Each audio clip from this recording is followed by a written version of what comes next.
بسم اللہ الرحمن الرحیم۔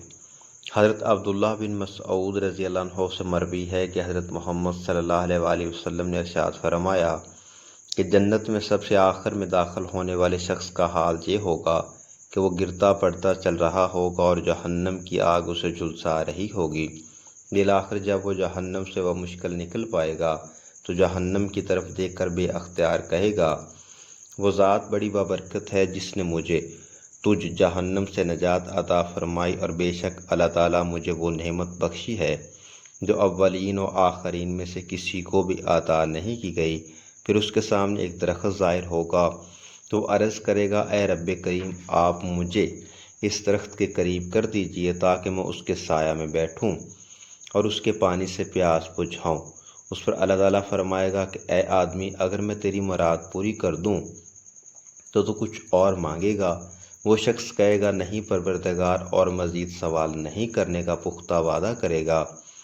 چنانچہ باری تعالیٰ اس کی معذرت قبول فرمائیں گے، کیونکہ وہ بہت بے صبر طبیعت سے واقف ہے، اور اسے اس کے مطلوبہ درخت کے نیچے پہنچا دے گا۔ وہ شخص اس کے قریب جا کر اس کے سایہ میں بیٹھے گا، وہاں موجود پانی پیے گا۔ پھر اس کے سامنے دوسرا درخت لایا جائے گا جو پہلے درخت سے اور اچھا ہوگا، تو پھر وہ شخص اللہ تعالیٰ سے اس کے قریب جانے کی درخواست کرے گا۔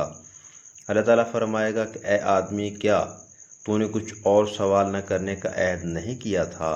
اگر میں تیری مراد پوری کر دوں تو پھر کچھ اور سوال کرے گا؟ چنانچہ پھر وہ شخص سوال نہ کرنے کا وعدہ کرے گا، اور اللہ تعالیٰ کو اس کی بے صبری کو جانتے ہوئے چشم پوشی فرما کر اسے اس درخت کے قریب پہنچا دیں گے، اور وہ اس کے سایہ اور پانی سے فائدہ اٹھائے گا۔ پھر ایک تیسرا درخت جنت کے دروازے کے بالکل قریب نمودار ہوگا جو پہلے دونوں درختوں سے زیادہ خوبصورت ہوگا، تو یہ شخص اس کے قریب جانے کی بھی درخواست کرے گا۔ بالآخر جب اسے اس درخت کے قریب پہنچا دیا جائے گا تو اسے وہاں اہل جنت کی آوازیں سنائی دیں گی۔ وہ درخواست کرے گا، اے رب کریم، اب بس مجھے جنت میں داخل فرما دیں۔ اللہ تبارک تعالیٰ اس شخص سے مخاطب ہو کر فرمائیں گے، آخر تیرا سوال کرنا کب ختم ہوگا؟ تو اس بات پہ راضی نہیں ہے کہ میں تجھے دنیا کی 2 گنی جنت عطا کر دوں؟ تو شخص حیرت زدہ ہو کر کہے گا، اے رب کریم، آپ رب العالمین ہو کر مجھ سے مذاق کرتے ہیں۔ اتنی روایت بیان کر کے اس حدیث کے راوی عبداللہ بن مسعود ہنسنے لگے، اور حاضرین نے فرمایا، مجھ سے پوچھتے کہ میں کیوں ہنس رہا ہوں؟ چنانچہ حاضرین نے یہی سوال آپ سے کیا تو آپ نے فرمایا کہ اس طرح روایت کو بیان کر کے حضرت محمد صلی اللہ علیہ وآلہ وسلم نے بھی تبسم فرمایا تھا۔